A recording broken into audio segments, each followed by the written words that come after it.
Nobody in that building came to see Bruce Lee. Not the judges, not the coaches, not the 600 people packed into the Chicago Coliseum that Sunday afternoon. They had come for something else entirely. For the final hours of the most decorated karate tournament in America, for the clean, hard sound of technique landing on a body that understood what was coming and couldn't stop it anyway. They had come for the champion. They just didn't know yet which one. Chicago, Illinois, November 8th, 1971. The Chicago Coliseum. 2:15 in the afternoon. The hall smelled like floor polish and old canvas, and the particular kind of discipline that accumulates in rooms where people have spent years learning to hurt each other precisely. Tournament banners hung from the rafters in 3 languages. The folding chairs were filled with people who understood exactly what they were watching: competitors, coaches, judges who had spent decades learning how to measure a technique down to its smallest fraction. When someone moved in this building, people noticed. When someone moved here exceptionally well, the room went quiet in that specific way that only happens when 600 people forget to breathe at the same moment. There were 2 groups of people in the Chicago Coliseum that afternoon. The first group was the overwhelming majority, everyone who had paid to see the best karate in America and believed they knew what that looked like.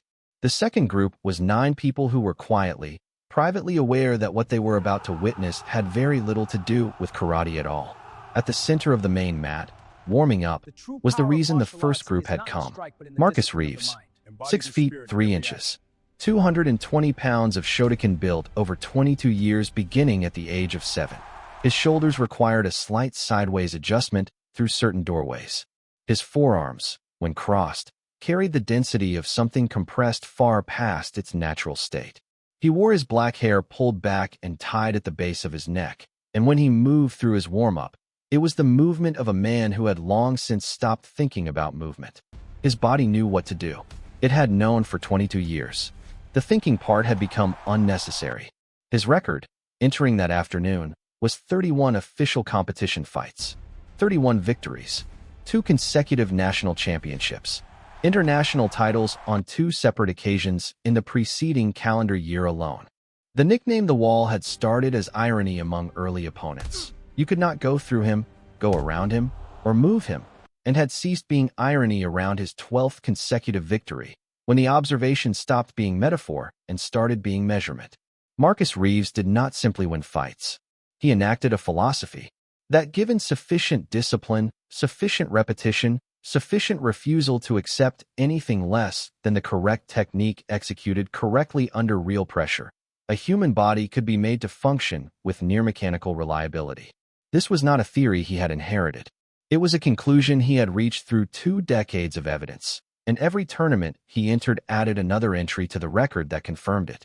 This was both the source of his greatness and the shape of what was about to happen to him.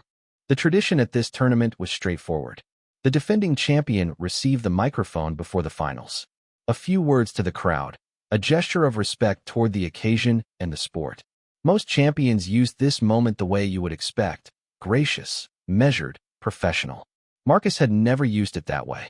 He had always used it the way he used everything: directly, in the precise direction of whatever he actually wanted to say, without particular interest in adjusting that direction based on the audience's preferences. He took the microphone at 2:30.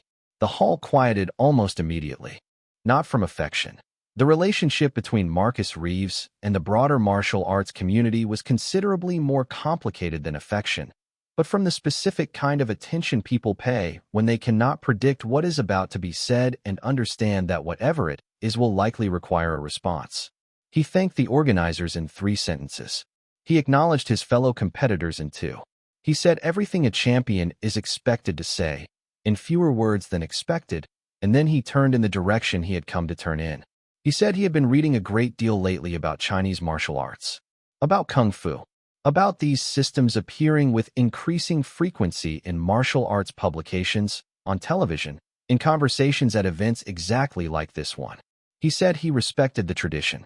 He paused after that word just long enough to make its precise weight apparent. And then he said that in 22 years of real competition against real opponents under real pressure, he had never once encountered a practitioner of Chinese martial arts who could perform under that pressure. He said the techniques were designed for demonstration, for the appearance of effectiveness. for looking correct rather than working. He said the gap between what Kung Fu looked like and what it could withstand was not a matter of preference or allegiance. It was a matter of observable, repeatable fact. And then he extended an invitation. If anyone in the building practiced Chinese martial arts, any style, any level, any background, he was offering them the mat. Right now, he would go controlled. He wanted to settle something that he believed had been left unsettled for too long. He scanned the crowd. 600 people. Not one of them moved. He let the silence accumulate, and then he smiled in the way of a man who has decided that silence from 600 martial artists constitutes confirmation of his position. From the seventh row, near the left aisle, a man stood up. Not dramatically, not with any gesture that seemed engineered to draw attention. He simply stood, the way a person stands when a question has been asked that they know the answer to. He wore a gray jacket, dark trousers, ordinary shoes. No uniform, no markings of rank or school or style. From where most people were sitting, he looked entirely like what he appeared to be, a spectator. Small, perhaps 140 pounds, perhaps slightly less. He said, in a voice that was not loud but carried cleanly across the full width of the hall, "I'll accept that invitation." Marcus looked toward the seventh row. The lights near the front made it difficult to see clearly into the seats. He asked if the man practiced Kung Fu. Wing Chun, the man said, and something he had been developing on his own for some years. Marcus asked his name. Bruce Lee. The name registered nothing. In 22 years of competition, of reading every martial arts publication he could locate, of tracking the record of every significant fighter on the American circuit, he had never encountered it. He had no knowledge of the Green Hornet, no awareness of the private demonstrations that had already, in certain narrow but extremely well-informed circles, made this man into something adjacent to a legend. He saw what was directly in front of him, a small person in civilian clothes, standing in the seventh row, claiming to practice the style he had just dismissed in front of 600 witnesses. He said, "Come down." 3 seats to Bruce's left, Dan Inosanto, who had been training alongside Bruce for 2 years and understood precisely what was about to occur, leaned forward and said quietly, "You don't have to do this." Bruce didn't turn toward him. He said, equally quietly, "He asked me. I'm here." And he stepped into the aisle. Something happened as he moved through the crowd toward the mat. People stepped aside without being asked, without knowing they were doing it. Not because he demanded space, not because he was physically imposing or moving with any particular urgency. He was moving deliberately. And there was something in the quality of that deliberateness, the complete absence of performance in it, the total indifference to what it looked like from the outside, that caused people to move without instruction, the way people move around something whose nature they haven't yet categorized. He reached the edge of the mat and looked up at Marcus, who looked down at him with the particular expression of a very large structure examining something that has approached its base. The tournament director confirmed both parties were willing. Both men confirmed. They stood facing each other. The visual facts of that moment were these. Marcus was 8 inches taller. His reach exceeded Bruce's by a margin that does not merely disadvantage an opponent. It rewrites the spatial logic of the encounter before it begins. He outweighed him by more than 80 pounds, nearly all of it functional. He was a 2-time national champion in the most competitive karate circuit in the country. He had not lost a fight in over a year. 600 people were watching. The consensus in the room was visible without anyone having to articulate it. The small man in the gray jacket was going to find out something unpleasant, quickly, in front of everyone. Marcus threw first. A front kick, technically clean, aimed at the center of Bruce's body. Controlled, as promised. But controlled the way a champion goes controlled when he still expects to be felt. Bruce was not there when it arrived. He hadn't stepped back. He hadn't moved laterally in any way that would have been visible as evasion. He had shifted, one small adjustment, barely perceptible from the rows, and the kick passed through the air that had held him half a second before. He was standing at a slightly different angle. His face had not changed. Marcus adjusted. He threw a combination, jab, cross, front kick. Sharp, precise. The product of muscle memory built across tens of thousands of repetitions. The combination that had ended fights. It was real, and it was fast, and it arrived to find nothing, because Bruce moved through it the way current moves through a space that thought it was blocked. His hands came up twice, briefly, touching Marcus's forearms with just enough pressure to alter the trajectory without meeting the force. And then he was at a different angle, and Marcus was facing the wrong direction. The hall was entirely silent. Marcus turned, set his jaw. Champions adjust. He widened his stance and found his base and read for the next movement. He threw his roundhouse. High, his best technique, the one that had concluded fights against opponents considerably more seasoned than what he appeared to be facing. It was committed. It was fast. It was technically correct in every sense that mattered in 22 years of competition. Bruce stepped inside it. Not away from it. Inside it. Into the exact geometry where the kick had no leverage. The space where the architecture of the technique folded against itself, because he had occupied the position the technique required to exist. His left hand found Marcus's leg just above the knee, not gripping, barely present, more like punctuation than force. His right hand came forward and stopped at Marcus's throat. 1 inch from contact, perhaps less. He held it there. 3 full seconds. Long enough for Marcus to feel, with complete clarity, the nature of what had just happened. Long enough for 600 people to understand it without needing to have it explained. Then Bruce released and stepped back. His breathing was unchanged. His jacket was undisturbed. Marcus stood where he was. His breathing was harder than he had intended. He ran the sequence back through his mind, searching for the moment where his training should have interceded, where the accumulated precision of 22 years should have found the answer. He searched for the gap and found instead that there was no gap to locate. Everything he had thrown had been technically correct. The technique had been real, and none of it had produced the result that correct technique had always produced. He looked at the man standing in front of him, and for the first time in 22 years of serious martial arts training, Marcus Reeves did not know what he was looking at. The tournament director asked if Bruce would be willing to speak briefly about what the audience had witnessed. The response from 600 people was not quite a word, but it was unmistakably a yes. The sound a room makes when it has encountered something outside its existing categories and urgently needs language for it. Bruce looked toward Dan, who nodded, and then he spoke, not as a lecture, not as analysis or deconstruction. He spoke the way someone speaks when the demonstration is still present in the room and the explanation has living evidence to work with rather than abstract memory. He said Wing Chun was not primarily a system of techniques. It was a philosophy of position, specifically of the center line, the most direct path between two bodies in space. He said that most formal systems devoted tremendous effort to working around that line, building approaches to it, developing angles of entry. He said the question he had spent years with was simpler. What if you simply occupied it first? He talked about economy, not efficiency in the sense most fighters understood it, but the economy that comes from removing everything in a movement that doesn't directly serve the intended result. He said that trained fighters carry more movement than they realize, movement that feels necessary from years of instruction but that functions, in real contact, as announcement. He said that the moment a body announces its intention, the encounter has already happened. It has simply happened first in the mind of the person who read the announcement. He demonstrated Chi Saw on a volunteer from the crowd, and the volunteer stood very still afterward with the specific expression of someone whose hands had just understood something the eyes would not have taught them. Then he spoke about Jeet Kune Do. He was deliberate about what it was and what it was not. It was not a style. It was a question he had been pursuing for years. What actually happens in the moment of genuine contact? Not what the theory predicts, not what repetition has conditioned the body to expect, but what is actually occurring in the space between two committed people.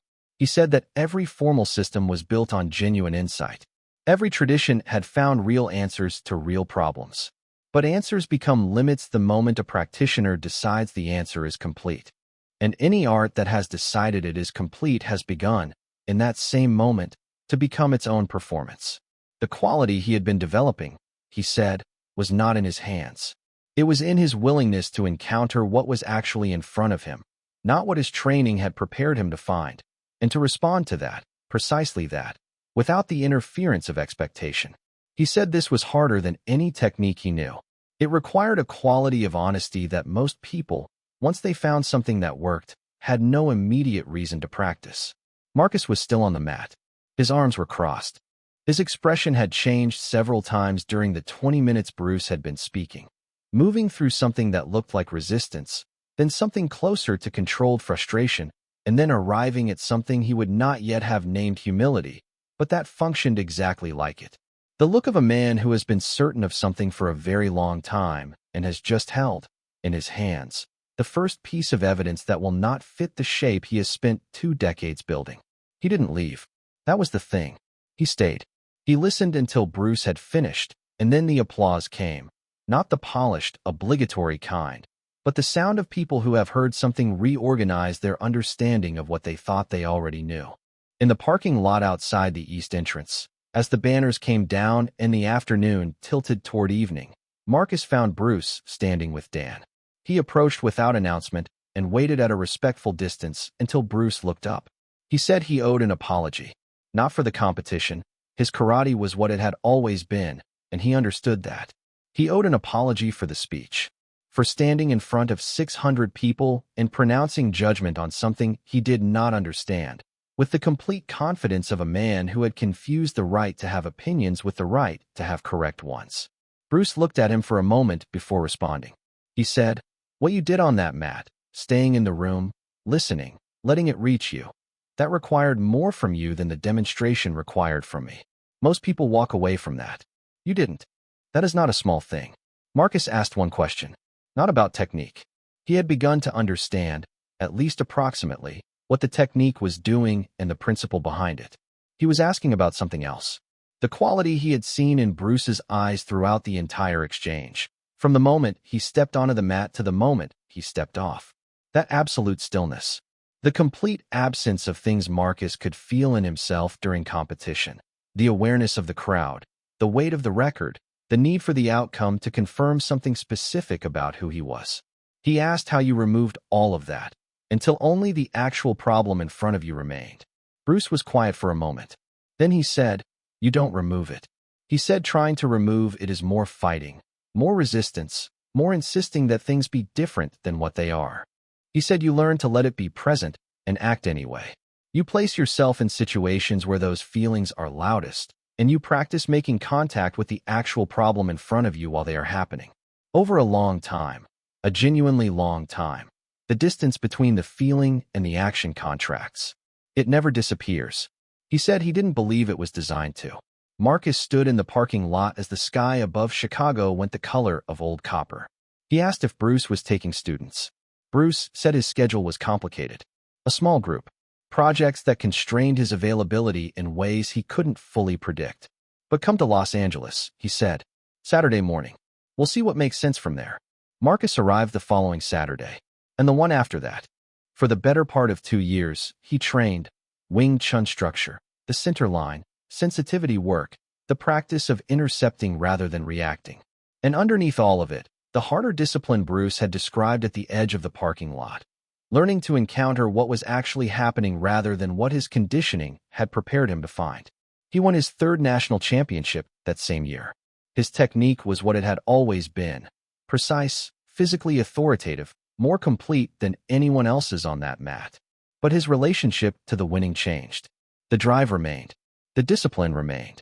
What departed was the need for the outcome to be final. Something settled. He began to experience competition differently, not as a place to confirm what he had built, but as a place to locate what the building still lacked. He has told this story many times in the decades since. Late nights in quiet dojos, long after the formal instruction has ended. He tells it completely.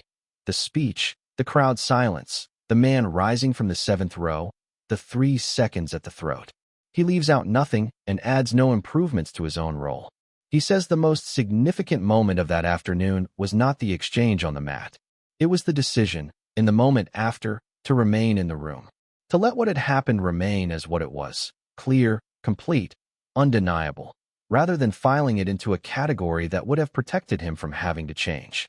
He says Bruce Lee did not teach him how to fight differently. He taught him how to look directly at the ceiling he had built above himself, and to see it for what it actually was, not the upper limit of what was possible, but simply the current limit of what he had been willing to ask.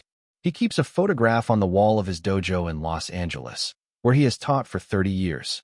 His students walk past it daily. Some stop, some ask. He tells them the full story every time, without revision. Because the most dangerous thing a person can carry is not the gap in what they know. It is the conviction that the gap has already been closed.